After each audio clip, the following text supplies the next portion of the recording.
All right, everybody, it is so good to see you here tonight on Sports and Money, Kansas City. 22 off-season, Kansas City Chiefs. Tonight is the defensive line. We've already covered the linebackers, the offensive weapons. We've covered the quarterback. We've covered several positions. Tonight, the defensive line. I think this is going to be a fantastic off-season. Even if you're not a fan of the Chiefs, if you're a fan of some other team, I think this is going to be one of the best off-seasons, most entertaining, interesting off-seasons in the NFL that we have seen in quite a while. I think it's going to be wild. I think there's a lot of teams that feel pressure to win the Super Bowl, Kansas City among them. And I think there's a lot of teams with young quarterbacks who feel like we have to strike now. I think watching the Rams win the way they won last year, by saying basically screw the draft picks, Aaron Donald notwithstanding, right? I think that stirs up some different kinds of moves for this offseason. I think there are head coaches who are desperate to win this season because they know that their jobs may be on the line, and that's always true. But I think this year there is more pressure, more urgency, more creativity going on than we've seen in a while. And I think this NFL offseason is going to be wild. I think it's going to be fantastic, from free agency to the draft to people being let go to trades. I really think this is going to be a fantastic offseason, and I can't wait to just sit back and watch the show. We'll bring you as much of it as we can here from a Kansas City Chiefs standpoint. But I think just watching all 32 teams go at it this offseason is going to be a lot of fun, almost as much fun as watching the games themselves. All right, tonight, as I cover the defensive line, I'm not going to be laying out a plan so much as I'm going to be laying out the options that the Chiefs have. In years past, I've tried to put together a cohesive plan for the entire team moving through the offseason, but I don't have as much time this year. So what I am going to do is just try to introduce all the names that are available on the roster at the moment, who Kansas City should let go, who they should re-sign, where they might all think about drafting or not drafting, and then maybe in free agency what they might look like there, and how much money do they really kind of sort of have available. We've covered that some, but we'll cover that a little bit more tonight. So we'll talk about all of that here tonight. Thank you so much for being with us. Defensive tackle first, Chris Jones, one of the best defensive tackles in football. He is tremendous. He is solid against the run. He's not great against the run. He's solid against the run, but he is tremendous at getting pressure on the quarterback. He demands double teams on a lot of plays. I don't think we saw him get double teamed as much this year, maybe as in past years, even after he moved from defensive end back to defensive tackle. But Chris Jones's ability to push the pocket, even when he doesn't get to the quarterback, and his ability to break through and split double teams and show up right in the face of quarterbacks, his ability to do that is, at the moment, irreplaceable. They're not going to be able to go out and get anybody else to do that, okay? And I know how good Aaron Donald is, and Aaron Donald is Hall of Fame all-time good. But Chris Jones, his ability to get to the quarterback, to actually get there, to actually get home, his ability to demand double teams, his ability to get pressure on the quarterback, it all starts there. For the defense and for the defensive line, it all starts with Chris Jones, and I think we'll see him stay at defensive tackle this year. You know my thoughts. Personally, I never would have moved him over to defensive end in the first place. I don't think, and listen, personally, I heard the rhetoric all year. Personally, I do not care who's playing defensive end. I don't care how weak the defensive end position is. I'm 100% convinced, as I was before, that Chris Jones needs to stay at defensive tackle, and I think that he will. He's making a lot of money this year, or at least he has a big cap hit. It's going to be $29.4 million. That's big. That includes $7 million of restructure money. What that means is the Chiefs needed money last offseason, so they went to Chris Jones, the contract, and said, hey, can we restructure $7 million of it, which basically means we're going to take $7 million away from the 21 season and toss it over into the 22 bucket.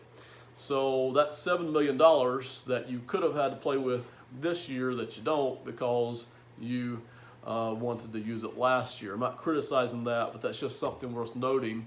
Chris Jones's cap hit would have been somewhere around $22 million this season had the Chiefs not done some restructuring. And basically what that means is you're paying Chris Jones, or accounting-wise, you're paying Chris Jones $7 million this year for work that he did in 2021. That's basically what that means. So he's got a very large cap hit of $29 million. Understandably so, 22, 29, whatever. He's really good at what he does. You're not going to be able to go out and find anybody else to do what he does, and certainly, even if you could, it would cost the same amount of money. The guy is insane in the middle of that defensive line, at defensive tackle, $29 million. It is what it is. It's a massive cap number. Now, what that means is it starts to restrict how many options you have at defensive line financially and around the roster. You just don't have as many options. It starts to cut down.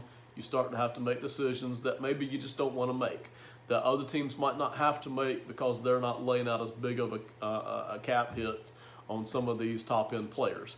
Players that are younger, they're still in their rookie contracts. You're paying $29 million to Chris Jones this year from a cap standpoint. That's massive, but that is what it is. So that's where it starts right there. $29 million for Chris Jones, and he's still going to be awesome this year. There's no question about it. I think he'll come out and have another awesome season.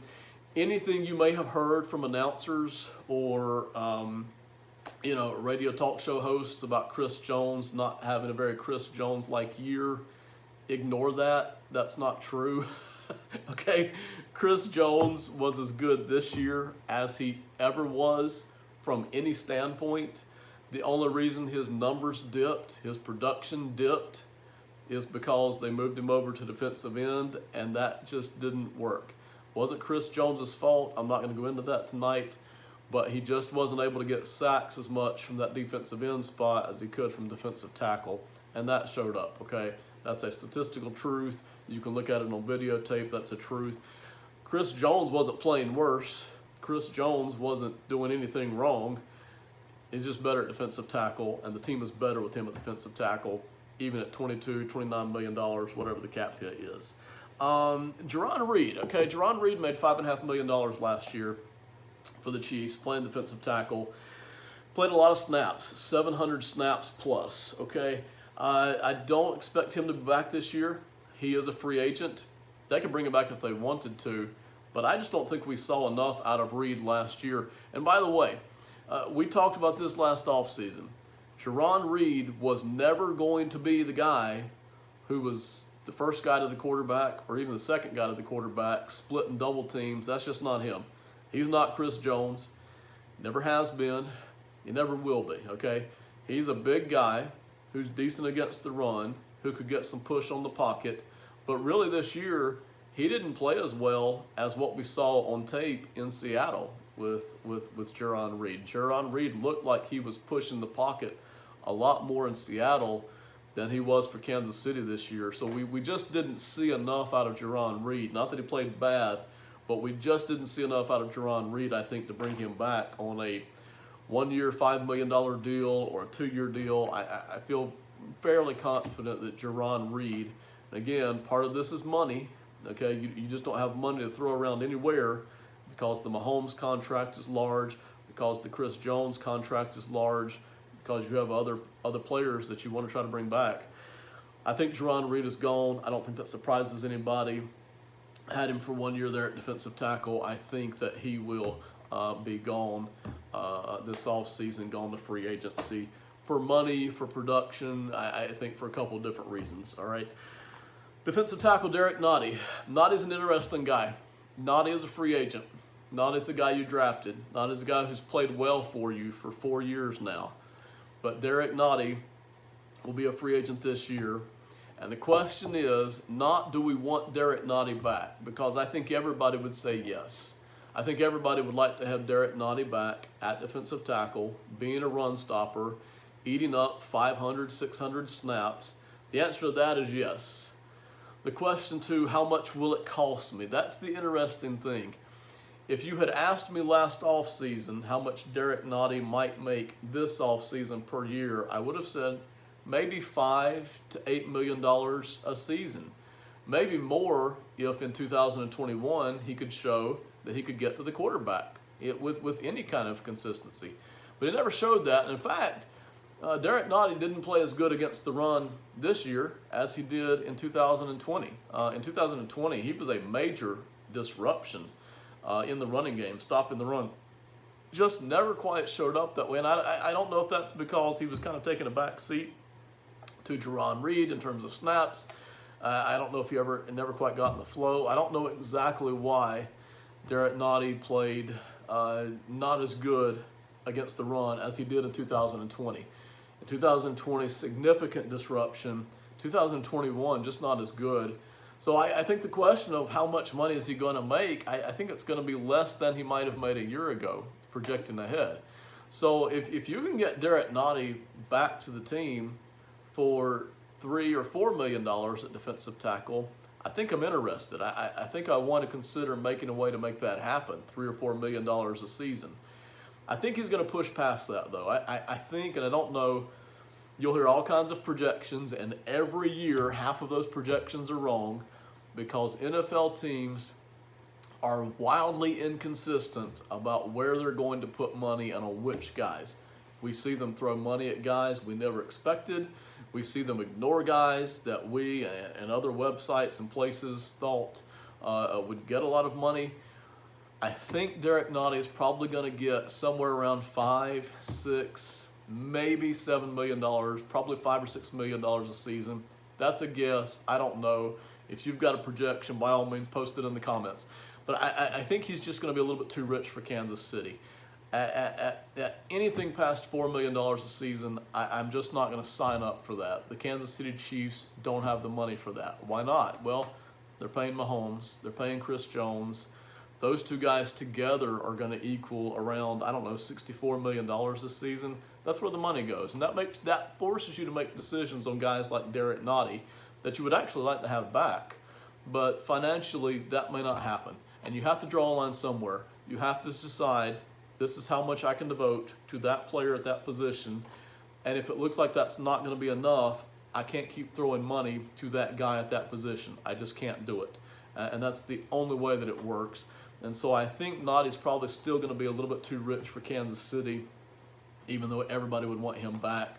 But we'll see. So post that in the comments what you think Nottie might actually get, and where you would like to pay him at. You know, if you like to pay him at the $5 or $6 million level, and figure it out from there. Totally understand. Post that. I'd be fascinated to see that. Kalyn Saunders at defensive tackle. Kalyn Saunders, I think, is entering his fourth season. Saunders has contributed very little. This is a draft pick that we're still waiting to pay off. And at this point, I'm not sure it's going to. Usually, if a guy hasn't shown up by his third NFL season, usually you don't see too much out of him in the fourth season. So I think anything you get out of Kalyn Saunders this year, he's on the roster. He'll be making $1.2 million. You know, it's even possible, I don't know, it's even possible if they get a couple of young defensive tackles in here that they like, maybe through undrafted rookie free agents, if they get a couple of guys in here, it's even possible they might let Saunders go. His dead cap hit is 228. His cap hit is 1.2. You'd save $1 million. You bring another guy in for, you know, $700,000, $800,000. You save a little bit of money there. And if Saunders isn't going to play anyway, he got all of 144 snaps last year. And I don't think he played very much the year before. And even when he did play, not a big impact. Okay, so I as of right now, Saunders is on the roster, and I have no problem with him continuing to be on the roster next year, fighting for a spot. But we just haven't seen it, and so I question, will he even be on the roster, or will they just decide to try to, you know, finally move on from Kalyn Saunders? We'll see. It's interesting, but that's who you have there. Tershawn Wharton. I didn't do a lot of video on Wharton this year, but Wharton was quiet this season. Had a couple of nice plays, but from what we saw in 2020, I personally was expecting Wharton to play a much bigger role than he played this year. He got 500 snaps. He was on the field a fair amount. It was kind of a quiet year for him. And again, I don't know. Adding Jerron Reed into the mix, you know, you already had Chris Jones at one defensive tackle, you know, fantastic. You had Derek Nottie lined up at the other defensive tackle for the run stopping. And then you had Turk Wharton in the mix Well, then Jerron Reed comes in. We talked about this in the preseason. There's not enough snaps for everybody at defensive tackle. So what do? They kick Chris Jones out to defensive end, and they basically use Wharton as kind of the backup and the refresher guy. And it was like, with Wharton, it felt the same way as with Derek Nottie. It's like he never really hit his groove this year. And so I question how much adding Jerron Reed into the mix might have actually kind of threw the other guys off a little bit, because they're not getting as many snaps as they might have gotten. And they just never really got to work alongside Chris Jones for a large part of the season the way they might have. And so I question that. But Turk Wharton will be back. He's very cheap, $897,000 there at defensive tackle. Wharton's a guy that I would be very interested in moving over to defensive end. I think he's 6'4", 255 pounds. That's basically his body type. That's incredibly light for defensive tackle. I would be very interested. He's been over defensive end some. I would be very interested in just kicking him all the way over to defensive end and letting him just kind of go back and forth between defensive tackle and defensive end as needed. I think he can make some difference out there at defensive end too. But Wharton will be back. Solid defensive lineman, not a starter at this point in his career, but a guy who can contribute, a guy who can eat up 500, 600 snaps, who can, I think, give you a chance to do decent no matter where he lines up on the defensive line. Frank Clark at defensive end. We're kind of moving over to defensive end now. Frank Clark's on the roster right now. Frank Clark is due $26.3 million. That's somewhere in the top 5, top 10 of all defensive players in the NFL. All of them, not just a position.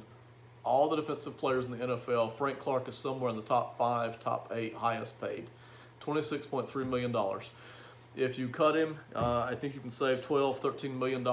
You could use the P61 move on him and kind of split that up over 2 years. I don't recommend that, because you're already going to have dead cap and restructuring money onto 2023. You could if you wanted to, but I think Frank Clark is gone. I'm not going to pile on this here, but I think Frank Clark will finally not be with the Kansas City Chiefs any longer. I think he'll be available in free agency, and we'll see what he gets on the market, what kind of offers he may get from other teams. He'll get offers. He's a solid defensive end. I'll be interested to see how much he gets and what kind of a contract he gets from the other teams and where he goes. But that's what I think will happen. And even though he is on the roster right now, I think that's an inevitable move. I would be very surprised if that move doesn't happen there for the Kansas City Chiefs. Frank Clark moving on somewhere else. Michael Dana, all right, I think entering third year for the Kansas City Chiefs. He's on the roster at $961,000. I haven't seen enough from Michael Dana myself to think that he's actually ready to be a starter at defensive end, game in and game out, eating up, 800, 900, 1,000 snaps a season. But I've seen enough to where I'm completely comfortable with him getting 500 or 600 snaps and being a rotational defensive end. He makes plays on quarterbacks. We've seen him make multiple plays getting around the tackles and actually getting to the quarterback. He's got that ability. Now, I don't think he's ever going to hit double-digit sacks. He's not that fast.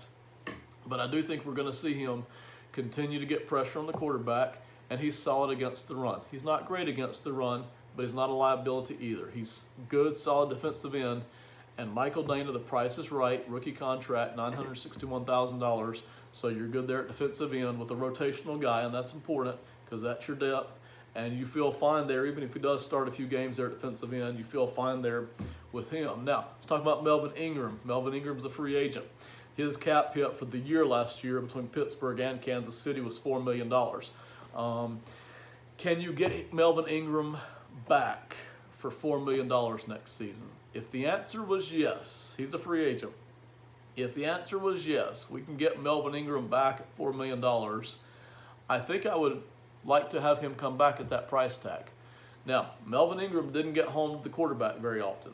He doesn't actually still possess the quickness that gets him all the way back to the quarterback. But Melvin Ingram works so hard and he's so frenetic at that defensive end spot that he puts pressure on the pocket even though he's not actually getting home to the quarterback very often. And the tackles, I think the right tackle is usually who was working against more often than not. The tackles had to work very, very hard. It was a long day for them to keep Melvin Ingram away from the quarterback. A lot of work there. And so if Melvin Ingram can be had for $4 million or less next year, I'm very interested in doing that. That's something I would look at. If that price tag starts to climb up, we're hitting $5-6 million, then I'm out. That's the line for me. That's where I stop at. So we'll see. Melvin Ingram, I like what he brought to the table last year. It is fair to point out, though, as good as Melvin Ingram played, he did not actually get to the quarterback very often. What he did do was compress the pocket, put pressure on the pocket, kind of contains the quarterback because he is so frenetic, and he's almost daring the quarterback to make a mistake by going the wrong direction. And then Ingram's kind of right on top of him, putting heat on him, and the quarterback's not able to look downfield as much and look for receiving options. So Ingram was valuable in that way, and he was good against the run, but he's not getting home enough to make me want to pay any more than about $3.5-4 million. Okay, so that's where I sit on Melvin Ingram. If you feel differently, by all means, put that in the comments as well. Alex Okafor is a guy. He's a free agent. Made $850,000 last year. Alex Okafor. Okafor is not a starting defensive end, or at least shouldn't be in the NFL. But Okafor is a valuable player. Okafor is solid. He is good against the run. He at least is making the effort to get to the quarterback, even though he's usually not getting there. Okafor is valuable at anything less than $1 million. He is valuable at that. He's going to add depth, quality defensive end, experienced, knows what he's doing. Bringing him back at that $850,000 mark, $900,000 mark, that makes a lot of sense. And I would expect, I would very much be interested in doing that. That's not earth-shattering, but what you're looking for, what you don't want to get away from is, you don't want to just start releasing guys or letting guys walk in free agency and then have trouble getting experienced guys back in for decent money.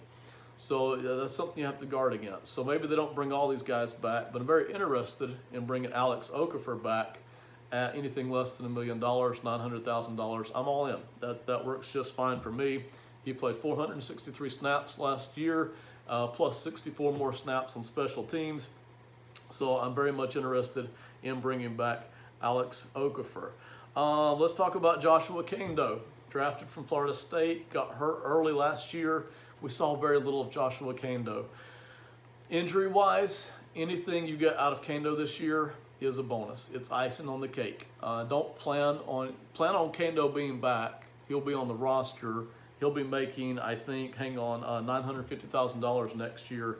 But do not plan on Joshua Kendo being a major part. If for some reason, and he's got the athleticism, he's got the quickness, he's got all those raw goods that quick defensive ends have, he's got that, but don't count on it.